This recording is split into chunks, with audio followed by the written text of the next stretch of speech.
పార్లమెంట్లో బీహార్ ఓటర్ల జాబితా సవరణపై చర్చ జరగాలని కాంగ్రెస్ ఎంపీ చామల కిరణ్ కుమార్ రెడ్డి డిమాండ్ చేశారు. ఈ వ్యవహారంపై ఢిల్లీలోని కేంద్ర ఎన్నికల సంఘం కార్యాలయానికి మార్చిగా వెళ్తున్న తమను అరెస్ట్ చేయడం దారుణమని ఆగ్రహం వ్యక్తం చేశారు.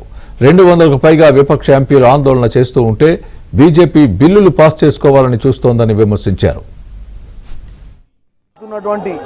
Special intensive revision election commission చేసే పద్ధతిని ఏదైతే ఓట్లు వాళ్ళు డిలీట్ చేయాలి, కొన్ని వర్గాల ప్రజల ఓట్లు తీసేసి మళ్ళీ ఎలక్షన్లో గెలవాలి అన్న ఒక పిచ్చి ఆలోచనతో ఏదైతే బీజేపీ ఈరోజు ఎలక్షన్ కమిషన్ వాడుకుంటుందో, మేము ఈ పార్లమెంట్ సెషన్, ఈ వానాకాల సెషన్ స్టార్ట్ అయినప్పటి నుంచి పార్లమెంట్లో ఎస్ఐఆర్ పై చర్చ జరగాలన్న ఒక ప్రస్తావన ముందు పెడితే మమ్మల్ని ఎవరిని పట్టించుకోకుండా ఈ రోజు వరకు 2-3 వారాల నుంచి హౌస్ని ప్రతిరోజు అడ్జర్న్ చేసుకుంటూ నడిపించారు.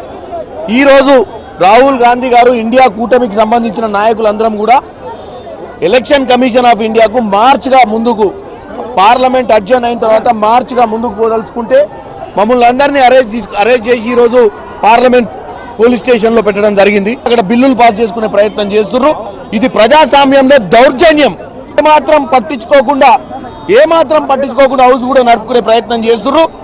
ఇది నరేంద్ర మోడీ గారికి తగదని. బీహార్లో 60 లక్షల ఓట్లను తొలగించారని కాంగ్రెస్ ఎంపీ రేణుకా చౌదరి ఆరోపించారు. తాము ఆందోళన చేస్తూ ఉంటే బీజేపీ ఎందుకు భయపడుతోందని రేణుకా చౌదరి ప్రశ్నించారు. మతంతో ఊగుతూ తూగుతూ ఉన్న ఈ ప్రభుత్వం ఖబర్దార్ అని చెప్పి మేము హెచ్చరిస్తున్నాము. అన్ని పార్టీ వాళ్ళు కలిసి ఏకకంఠంతో మాట్లాడాలి.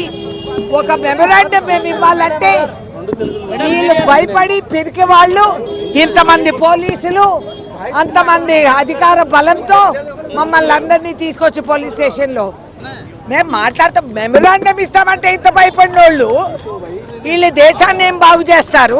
ఇట్లా బీహార్లో 60 లక్షల మంది ఓట్లు తీసేస్తే మేము అడగొద్దా? ఏం మాట్లాడుతున్నారే?